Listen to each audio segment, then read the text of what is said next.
Shalom lagi saudara-saudara. Waduh, senang sekali kita bisa ada di tempat ini. Sebentar, ini kemana? Oke.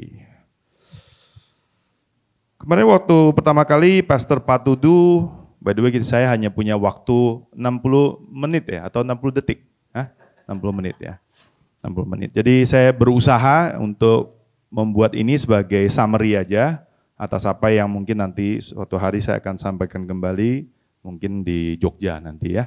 Saya punya waktu lebih banyak ya, biarkan mereka yang lebih sengsara ya, sementara kalian sedih-sedih semua dapat summary-nya aja ya. Tapi nanti saya akan coba untuk menjelaskan lebih detail lagi pada waktu nanti saya di Jogja. Nah, tema yang diberikan kepada saya, waktu itu sebenarnya saya agak milih ya, bersama dengan Pak Tudu. Saya pikir ini yang sesuatu yang menjadi kekuatan saya pikir ya, yaitu the gospel and wealth. Waduh ya, semua tahu ya saya pengusaha, saya pikir saya adalah pengusaha yang kudus, yang sangat luar biasa, yang sangat hebat lah. Ternyata setelah saya melihat isinya, saya adalah yang paling parah. Jadi pada waktu saya menyampaikan ini, saya memberikan satu disclaimer dulu bahwa apa yang saya sampaikan adalah bukan berarti saya sudah melakukannya. Tapi saya sampaikan ini karena saya perlu khotbah ini buat diri saya sendiri, dan saya berharap bahwa apa yang saya sampaikan ini juga bisa memberkati Bapak dan Ibu dan siapapun yang mendengarkan khotbah ini.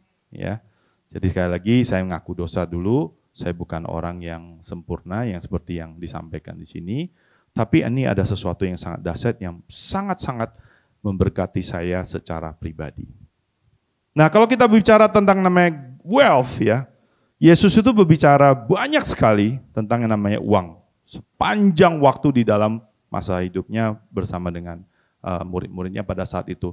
Ada lebih daripada 2.300 ayat tentang yang namanya uang, kekayaan, harta, mamon. Banyak sekali.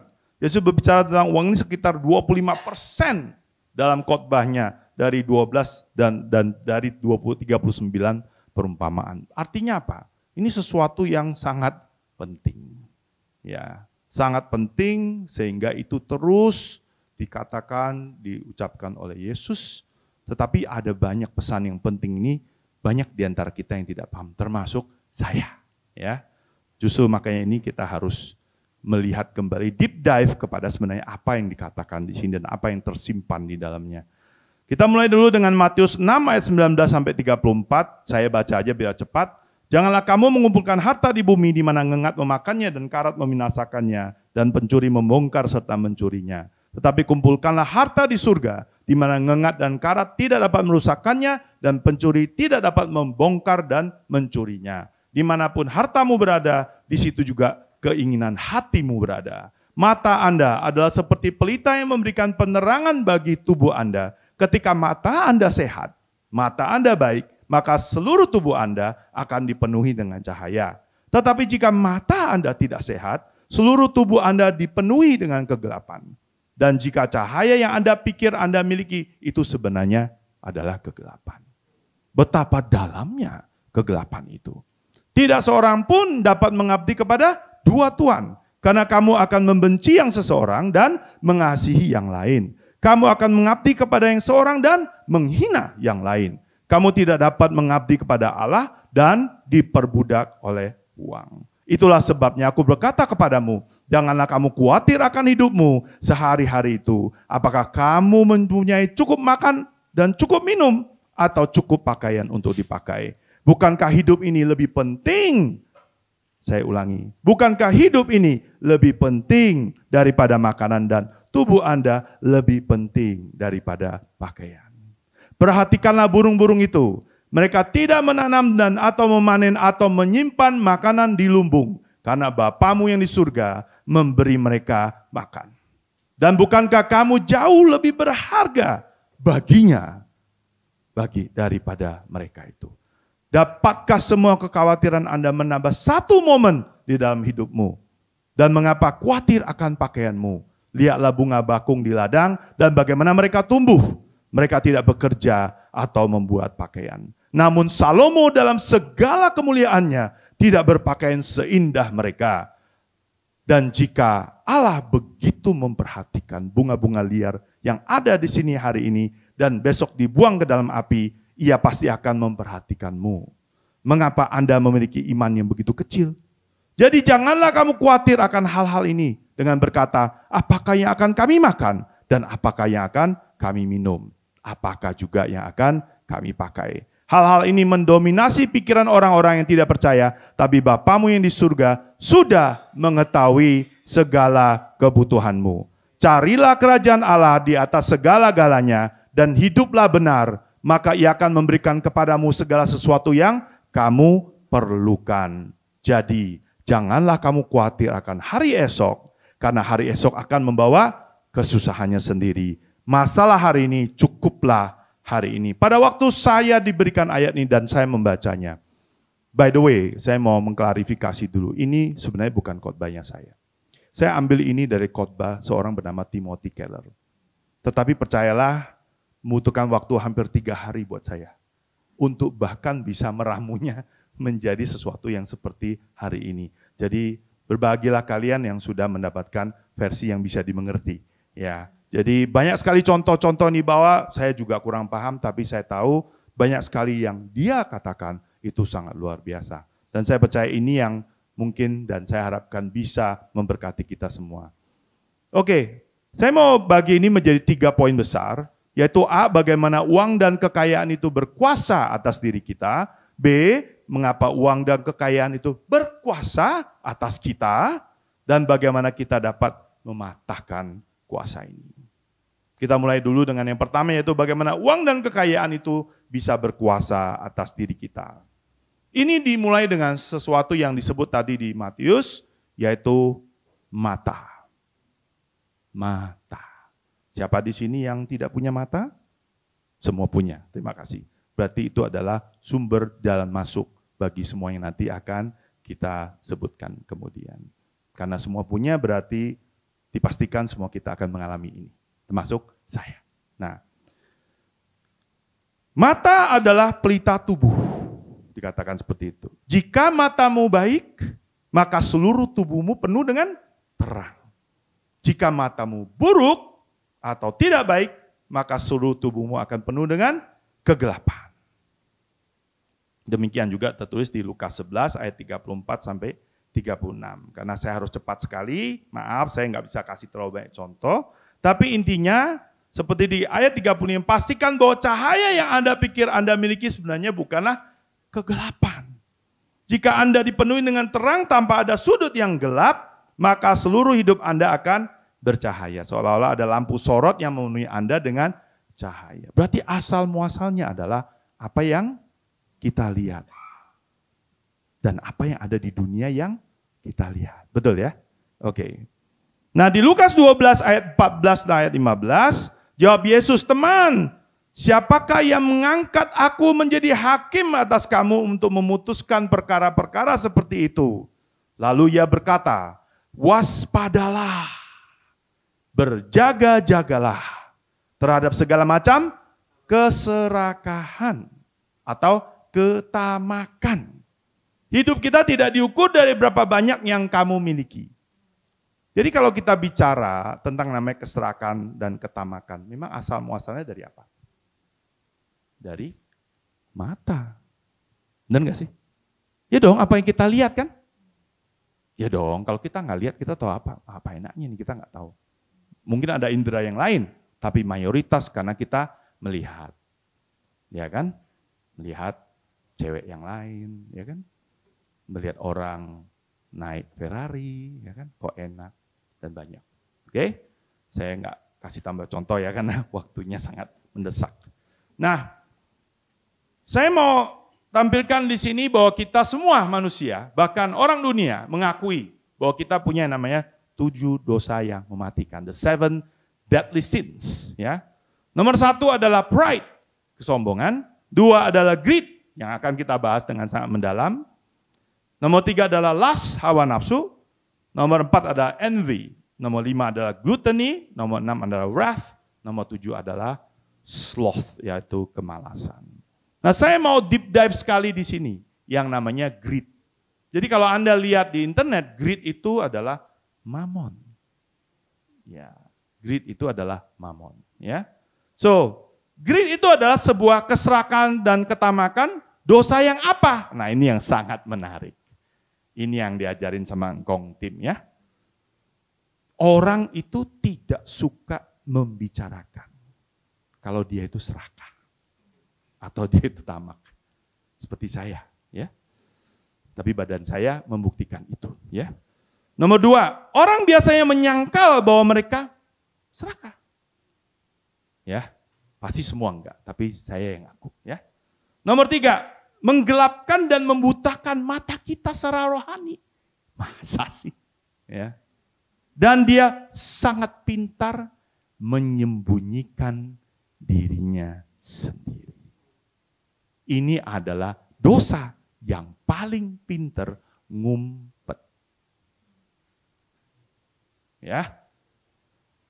Serakahan ini beda dengan dosa-dosa yang lain, ya. Beda banget. Ya, super berbeda. Nah, kita bisa masuk ke dalam poin-poin ini, yaitu dosa yang tidak suka dibicarakan oleh orang dan sebuah dosa yang biasanya disangkal bahwa orang itu punya, ya.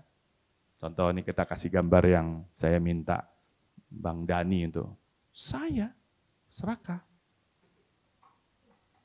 Siapa di sini yang mengakui kalau dia serakah? Tolong angkat tangan. Tuh kan ada yang nggak angkat tangan kan? Tuh bener kan berarti kan? Terbukti ya toh? Terbukti bahwa ada yang tidak sadar kalau dia serakah. Gak apa-apa lah, itu kan saya aja saya. Terus saya itu raja serakah loh sebenarnya di sini. Ya. Bahkan kita gak pernah mau mempertimbangkan. Masa gini, masa sih gua itu serakah gitu ya. Nah, ini kehebatan daripada dosa yang satu ini ya. Tapi yang masalah adalah gini, jika kamu bilang bahwa ini bukan masalah saya, dan ini bukan saya, this is a very bad sign. Ya. Injil itu adalah bermula dengan apa? Menyadari seberapa kebobrokannya kita. Bukan kehebatan kita. Tapi kalau kita tidak sadar kita punya dosa ini, wah repot guys. Oke? Bahkan yang kita biasanya pikir itu sebenarnya apa sih? Bukan gua kali. Mungkin si Jimmy itu ya kan. Yang orang yang rodok kaya itu kali gitu kan ya. Mungkin saya malah mikir yang lebih kaya lagi daripada saya. Benar atau betul? Saya pasti pikir, wah nggak mungkin gua lah. Gua berapa sih? Ya, gua paling berapa T aja duit gua. Itu kan udah T-nya pakai US dollar. Kalau ngomong serakah, itu paling serakah. Ya kan? Mikirin orang-orang yang teman-teman kita yang jauh lebih boros dari kita. Gak mungkin gua mah berapa sih, ya kan? Dibandingin Pak Jimmy yang ngabisin berapa juta untuk makan. Gak ada artinya gua cuma berapa ratus ribu doang. Gak ada kok di kita yang serakah. Ada amin saudara? Oh, gak ada amin. Terima kasih berarti memperhatikan ya, terima kasih. Nah hanya itu yang kita butuhkan. Kita hanya berpikir gini. Ya hati kita ya penuh dengan masalah intinya ya. Nah, jadi ini adalah sebuah juga dosa yang menggelapkan dan membutakan mata rohani kita. Kenapa saya bisa bilang gitu? Ya, contoh. Terkadang kita itu punya suatu pekerjaan. Ya. Tapi pekerjaan itu dasarnya waktu kita pilih itu gimana? Ya. Kadang-kadang kita pilih loh pekerjaan yang kita tidak senangi, yang kita tidak sukai, nggak punya passion, bahasa dunianya begitu. Walaupun passion itu artinya bukan itu sebenarnya, ya, nggak punya passion. Tapi we do it why? Bahkan sesuatu yang kita tidak kuasai, ya kan? Bahkan ini pekerjaannya sebenarnya nggak bantu orang sama sekali, ngerusak, ya. Tapi we do it why? Karena itu menghasilkan hepeng. Udah lah yang penting makan. Wah itu, gajinya gede Pak. Iya kan? Sayang kalau kita tinggalkan. Kita memilih pekerjaan ini karena ini akan membawa kita menuju suatu status tertentu. Betul? Siapa yang punya pekerjaan seperti ini? Nah, gak ada ya? Luar biasa. Sini holi-holi, luar biasa. Ada? Luar biasa juga. Tangannya diangkat oleh orang sebelahnya. Semoga yang sebelahnya juga tidak seperti itu. Oke, ya. Tapi saya nggak bilang semua orang seperti gini ya. Tapi ada yang seperti itu. Ya. Contoh lain, banyak perusahaan yang menghasilkan uang. Ya, kita tahu itu. Tapi yang mereka kerjakan itu ternyata apa? Itu merusak lingkungan-lingkungan di sekitarnya. Menghancurkan infrastruktur kota. Memberikan dampak polusi, ya toh? Yang hari-hari ini kita terus sedot itu, yang sangat berbahaya. Kita itu nggak pernah nanya, ya kan?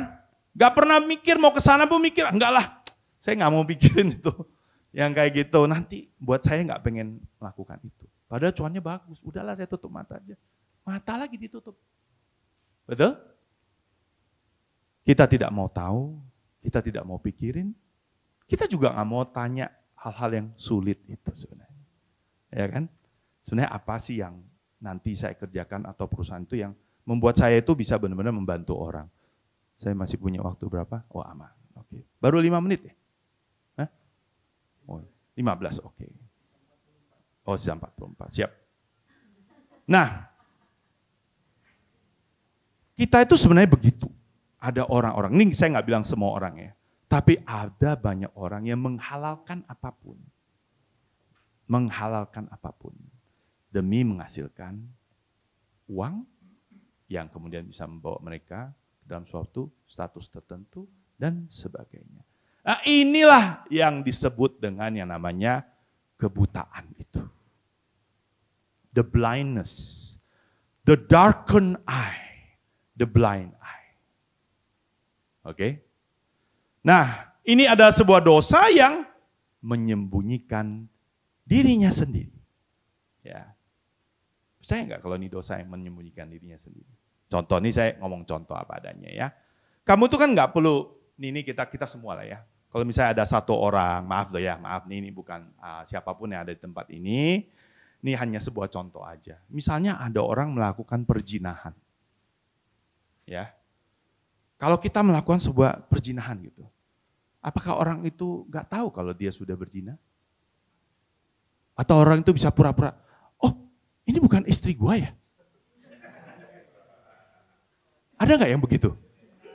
Gak sadar, oh gelap nih gua nggak kelihatan. Iya dah. Matanya gelap. Oh ada ya, Esau ya katanya. Ya gitu. Ya kan? Tapi setelah itu dia sadar gak dia melakukan perzinahan? Nah, itulah. Itu dosa yang lain. Ya. Nah, saya mau tekankan, Yesus itu berkata ini, hati-hati. Ya.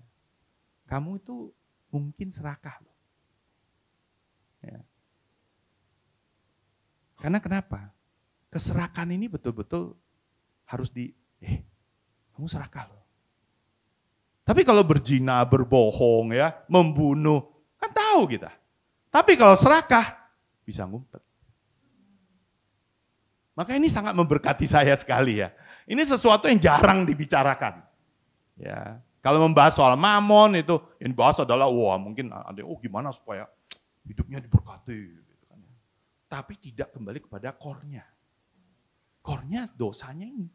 Dosa ini yang membuat kita bisa serakah. Ya. Nah, materialisme atau materialism itu menghalangi kita mengajukan pertanyaan yang sulit tentang gaya hidup kita. Nah ini pertanyaan-pertanyaan yang sulit dan biasa kita nggak pernah tanya, gitu kan? Apakah saya benar-benar perlu mengeluarkan uang sebanyak ini? Ini saya juga ya. Apakah saya perlu keluarin duit sih untuk sebanyak ini untuk apartemen atau tempat tinggal saya? Wah kalau ngomong ini istri saya yang paling bahagia, ya. Apakah saya perlu membelanjakan uang sebanyak ini untuk tempat tinggal saya, untuk beli pakaian, ya kan? Saking senengnya beli pakaian, entah beli yang warna merah, habis itu beli lagi warna hitam, padahal modelnya sama. Itu terjadi sama saya loh. Ya, so again, I'm telling this why because I'm also a victim of this sin. Ya, membuat saya harus sadar. Ya, nah. Begitu kita membayangkan pertanyaan-pertanyaan seperti ini ya, di otak kita tuh apa sih yang respon pertama biasanya? biasanya kita akan langsung membandingkan dengan orang lain. Ah, saya mah nggak ada apa-apanya, baru merah hitam. Lihat tuh orang itu, buset. Iya dah. Ganti tiap hari, bro. Ya, gue cuma beli sekali-sekali. Itu gaya kita manusia-manusia yang ada, mungkin saya. Ya. Biasanya kita sering membandingkan dengan orang lain yang lebih ekstrim, lebih dahsyat, lebih bombastik. Ya, tapi bukan kita. Enggak lah, kita cuma segini aja. Ya, our bar are not set that high because we keep on looking on others. Setuju ya? Oke. Nah, the question that we usually never ask, yang kita tidak pernah tanya, sebagai balik daripada itu. Benar nggak sih? Hah? Ini perlu saya sebut nggak? Nggak enak ngomongnya soalnya. Ya kan? Bukankah ada cara di mana saya bisa beri lebih banyak uang saya? Ya kan? Ke siapa? Ke gereja. Aduh. Ya. Setiap hari, setiap detik. Nggak ada ya? Sama dong sama saya. Ya. Bukankah ada sebenarnya cara di mana saya bisa jauh lebih murah hati? Ada nggak kita pikir ini di dalam keseharian kita masing-masing? Kenapa enggak? You know the answer. Ya. Siapa sih yang di benaknya selalu mikirin hari-hari seperti hal-hal seperti ini? Ya. Biasanya kita nggak akan tanya. Kita semua bahkan nggak pengen ngomong sama diri kita sendiri. Setuju? Nggak mau. Setuju ya Bu? Luar biasa. Samalah kita Bu. Ya. Nggak ada. Mengingatkan diri kita gitu. Aduh, gua kurang keluarin duit nih hari ini. Ada yang kayak gitu? Saya mau ngabisin duit gitu. Ya udahlah, pokoknya saya mau ngabisin duit aja. Ya sih? Tiba-tiba di depan rame mungkin sedang membicarakan apa yang akan mereka lakukan setelah ini, yaitu mungkin gereja ini akan penuh dengan kebahagiaan setelah ini, ya kan? Dan itulah kenapa Yesus memperingati kita tentang bahayanya dosa keserakahan ini. Jesus need to warn us, be careful of greed. Karena apa? Ini punya kekuatan. This has power untuk mencegah kita bertanya. Sadar gak? The power is like that. Betul-betul mencegah kita bertanya. Dan bagaimana kita menghasilkannya. So the power of greed, kuasa daripada keserakahan ini adalah is not to ask. What else is the power? Not to think. What is the other? To say was not true of me. Artinya mengatakan apa yang tidak benar. Artinya lu tahu, tapi lu gak mau ngomong. Inilah kekuatannya daripada yang namanya keserakahan. So, saya selalu bilang gini, Sun Tzu selalu bilang, bagaimana kita ini mau mengalahkan musuh, kalau kekuatannya aja kita nggak tahu. I still stick to that. So we need to understand why, how, kan gitu ya. This power is affecting us. Oke, itu adalah the how. Oke, this is the how. Kita menuju ke the why. Why is that money has this kind of power? Kita masuk ke Lukas 12 ayat 34. Wherever your treasure is, there the desires of your heart will also be. Di mana hatamu berada, di situ juga keinginan hatimu berada.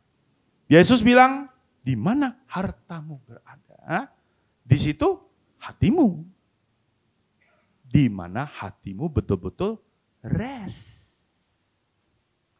Your heart rests on what? Yeah. Okay. Some people make money or become the security to feel safe. Your heart feels safe. Ya? Yeah? Okay. Some people use money for approval. Ya. Approval. Beberapa orang menggunakan uang untuk mempunyai control. Your heart is all about control. Beberapa orang menggunakan uang untuk merasa penting. Significance. To be superior. Ya.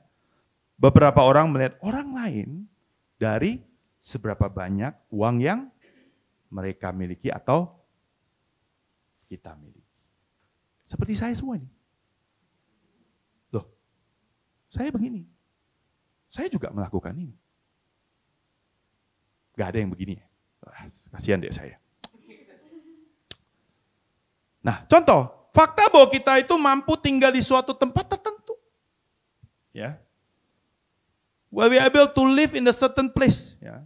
Fakta bahwa kita bisa makan di suatu tempat tertentu. Fakta bahwa kita ingin berada di dalam lingkungan sosial tertentu. Fakta bahwa kita ingin berpakaian dengan cara tertentu. Itu apa?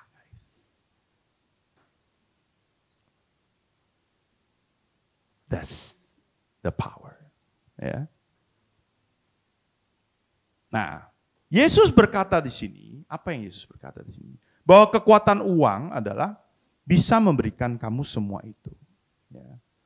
Tapi sebetulnya ketika kamu menjadikan itu sebagai arti paling penting di dalam hidup kita, kamu pasti akan menjadi apa? Menjadi sombong. Ya, gak disukai orang. Dan begitu kamu pikir bahwa uang itu bisa memberikan kamu keamanan, padahal faktanya tidak ada satupun yang bisa membuat kamu aman. Itu tidak bisa menghentikan yang namanya kematian, tidak bisa menghentikan semua masalahmu. Ada uang bisa menyelesaikan masalah, tapi tidak semua masalah bisa diselesaikan dengan uang. Gak bisa menghabisi atau menghentikan semua hubungan yang sudah rusak. Apapun, tidak semuanya bisa dihentikan dengan yang namanya uang. Nah ini sesuatu yang juga harus menempa saya.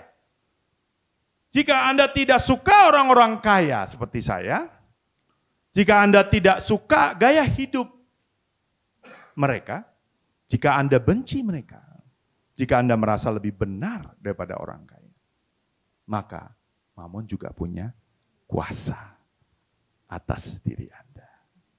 Wow, kiri kena, kanan kena, bawah kena, atas kena.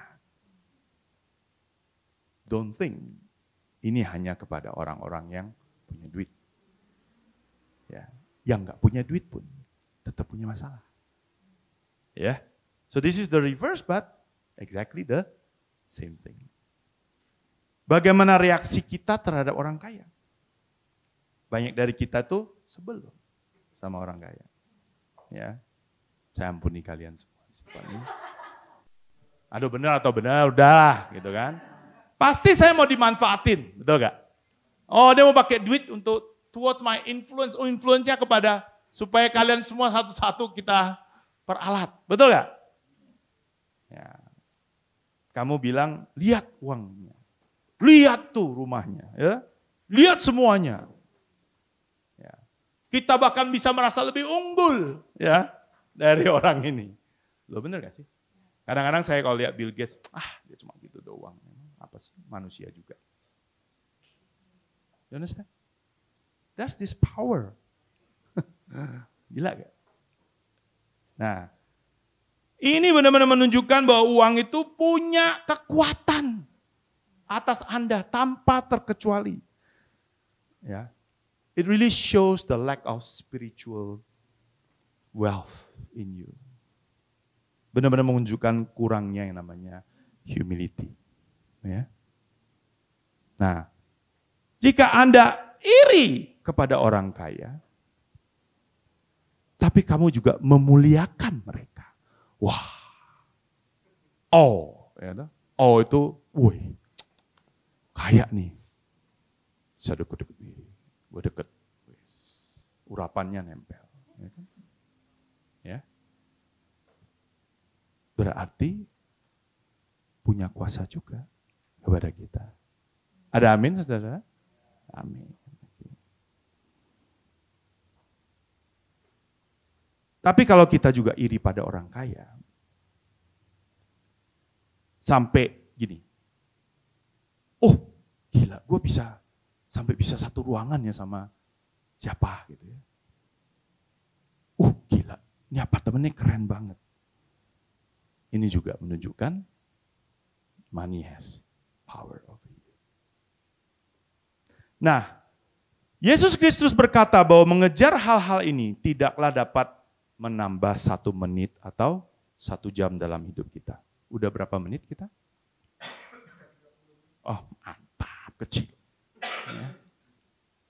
Siapakah di antara kamu yang karena kekhawatirannya dapat menambahkan sehasta saja di dalam jalan hidupnya?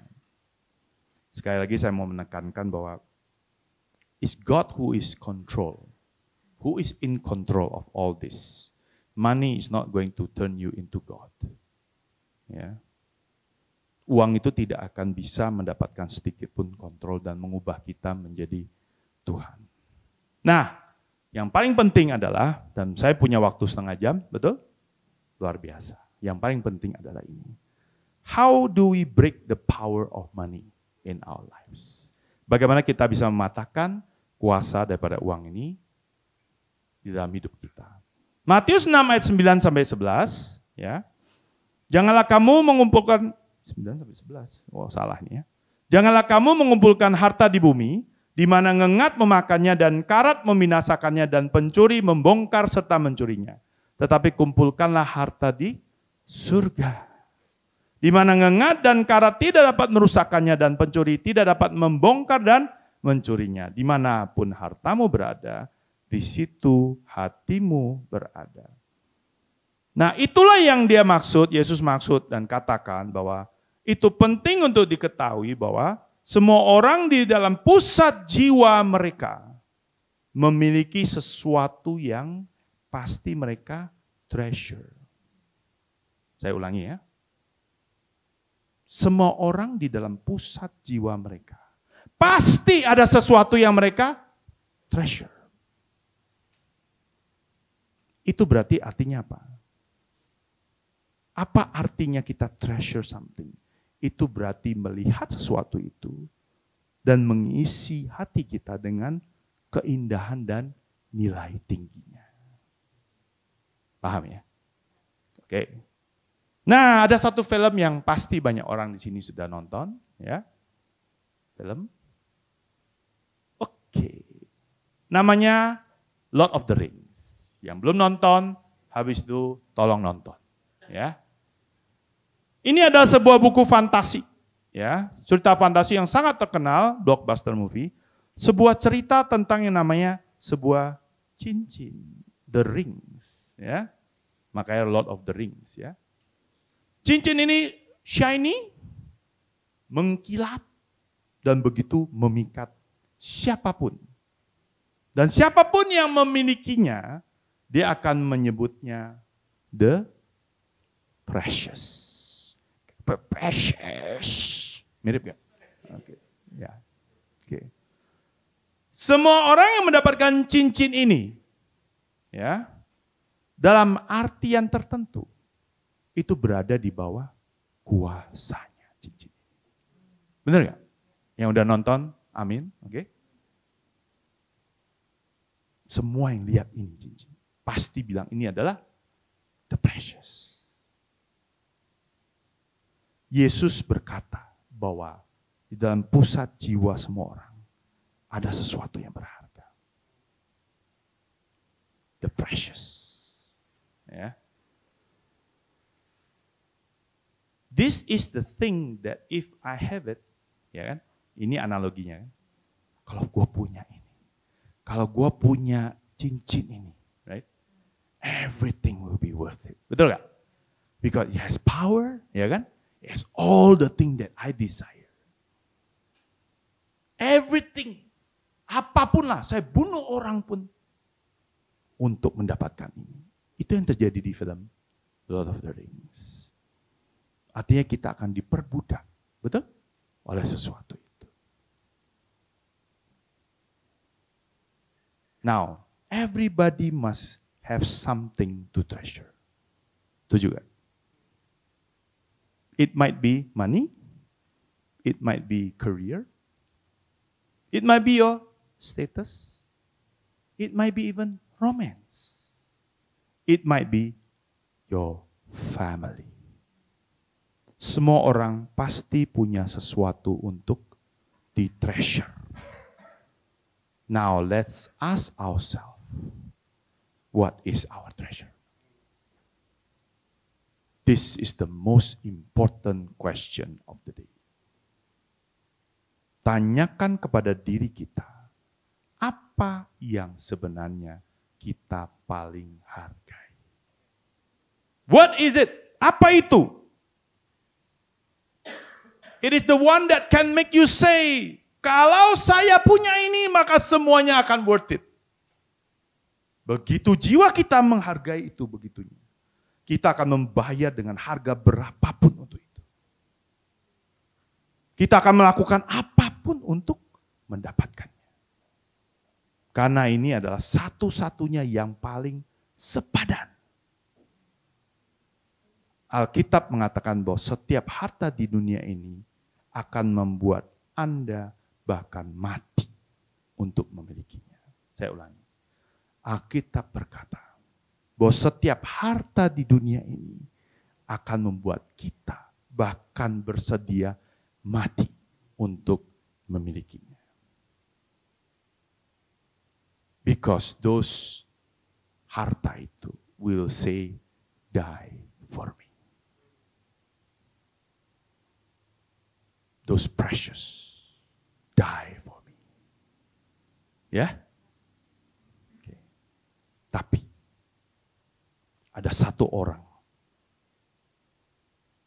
yang kita tahu, yang kita kenal di tempat ini, yang kita sembah, yang merupakan satu-satunya harta yang paling berharga, dan juga satu-satunya who actually die to purchase you. Cuma ada satu harta di dunia ini yang mati to purchase you. Membayar dengan darahnya sendiri. Membayar dengan hidupnya sendiri. Siapa itu? Yesus Kristus. We have to die. Have to come to Mammon. Betul? But Jesus, He is the one who come to you. Yesus yang datang kepada kita. Kalau Mammon, kita mengejar Mammon. Tapi Yesus datang mengejar kita. 1 Petrus 2 ayat 9 sampai 10. Tapi kamulah bangsa yang terpilih. Imamat yang rajani, bangsa yang kudus, umat kepunyaan Allah sendiri.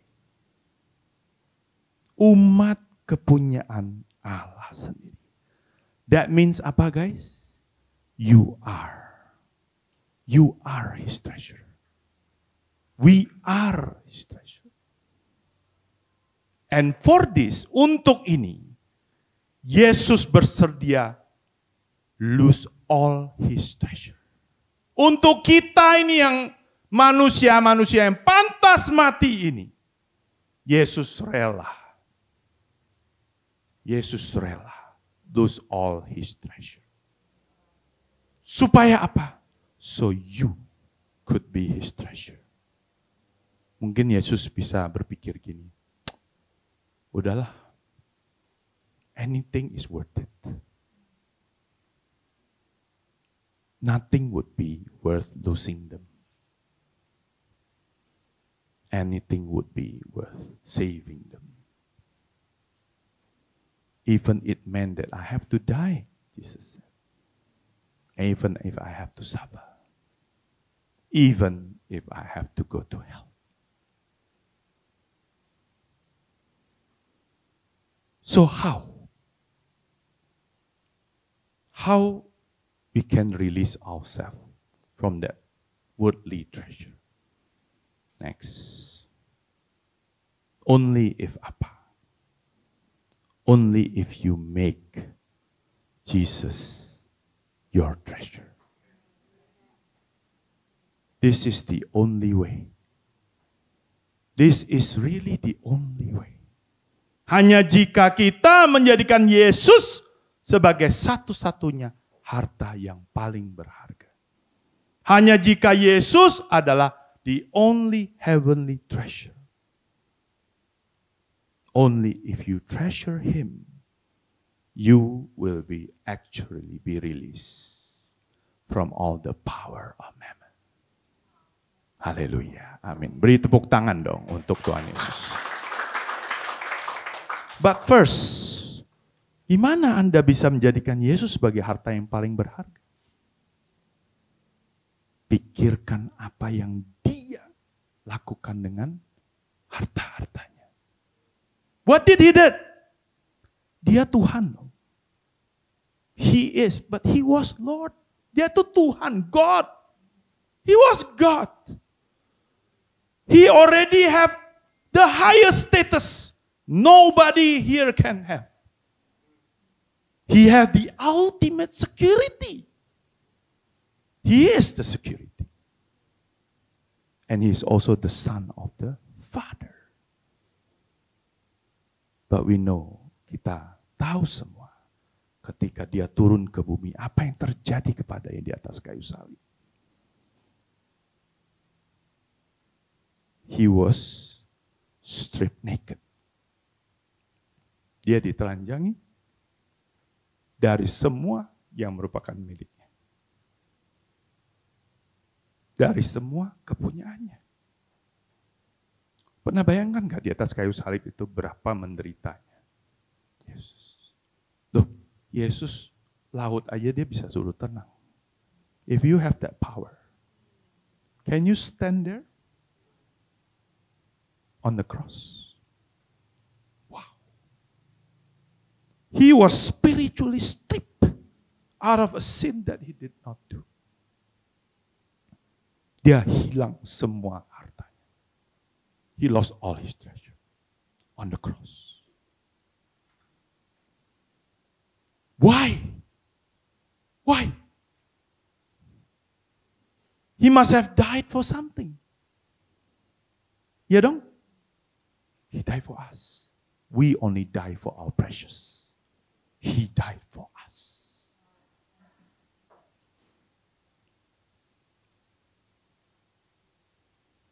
Jesus must have looked at us. Dia pasti udah lihat kita dan must have said, if I have them, ya, masuk neraka juga gak apa-apa.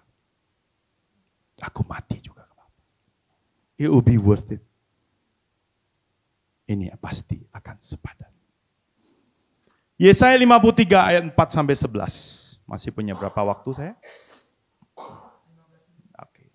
Tapi sesungguhnya penyakit kita lah yang tanggungnya dan kesengsaraan kita yang dipikulnya. Padahal kita mengira bahwa Dia yang kena tulah, dipukul dan ditindas Allah. Tetapi Dia tertikam oleh karena pemberontakan kita. Dia diremukkan oleh karena kejahatan kita.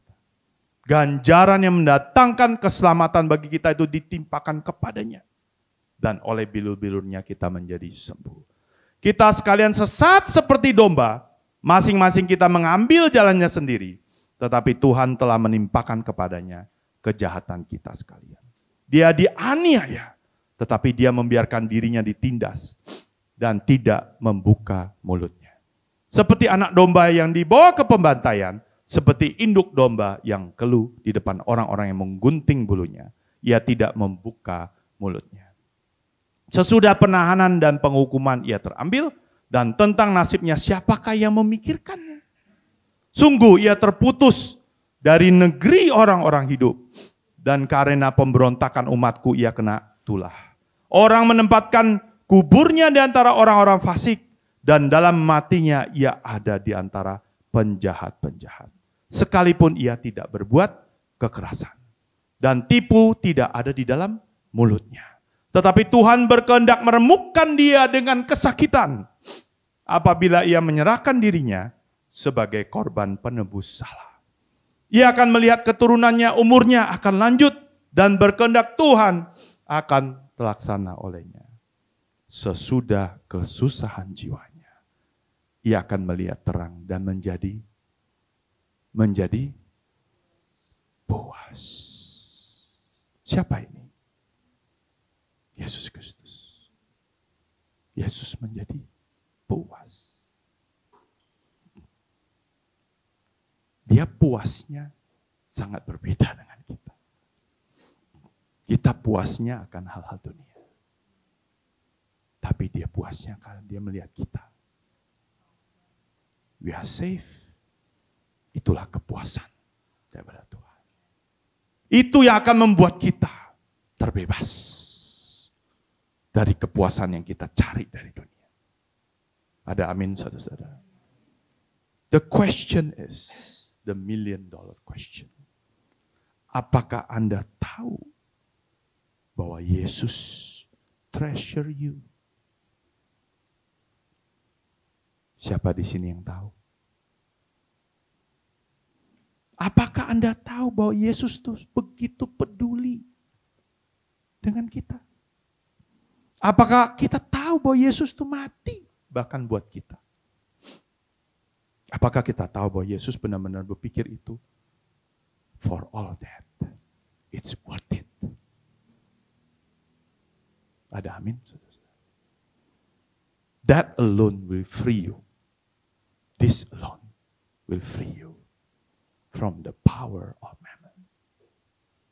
This is the real power of the gospel. Di Matius 6 ayat 22. The eye is the lamp of the body. Mata adalah pelita bagi tubuh.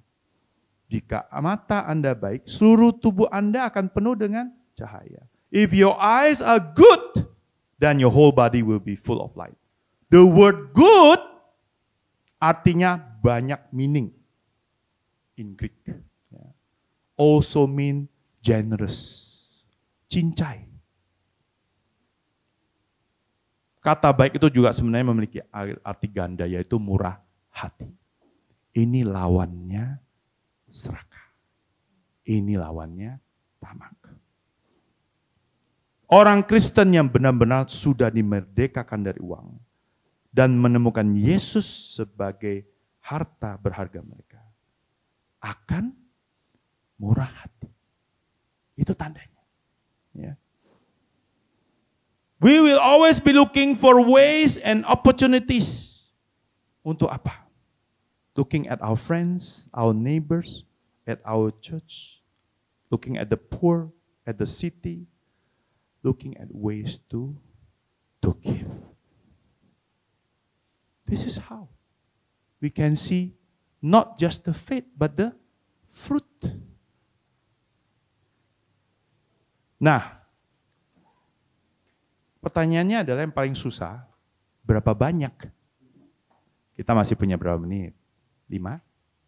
10 aman.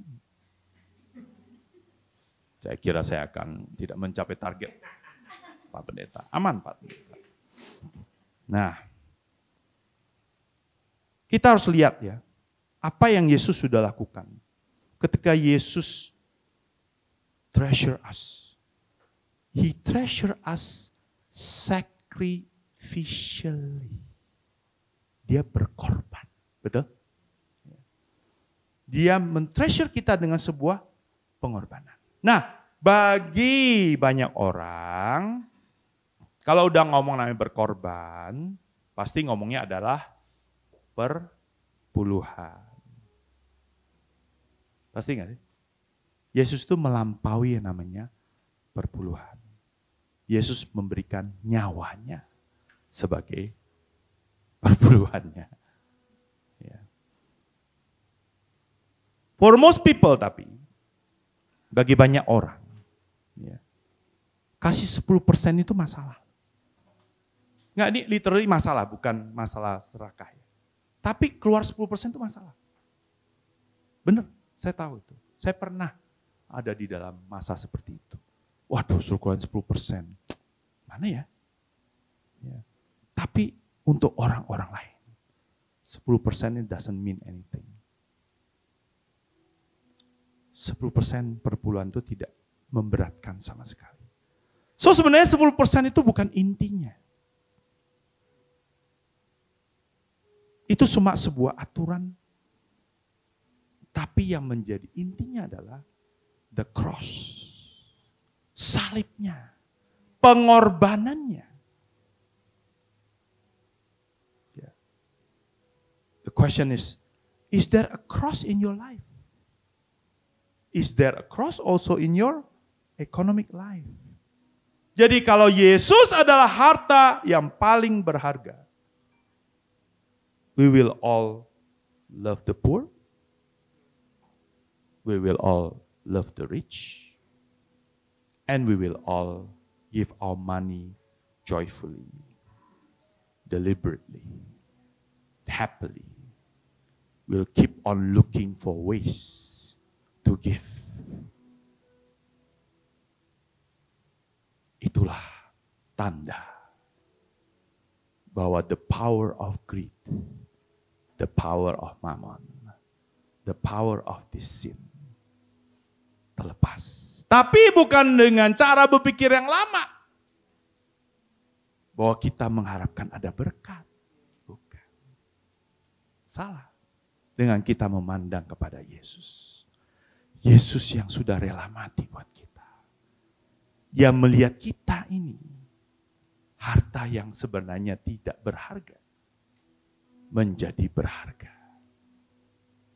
Dia memberikan nyawanya mati buat kita.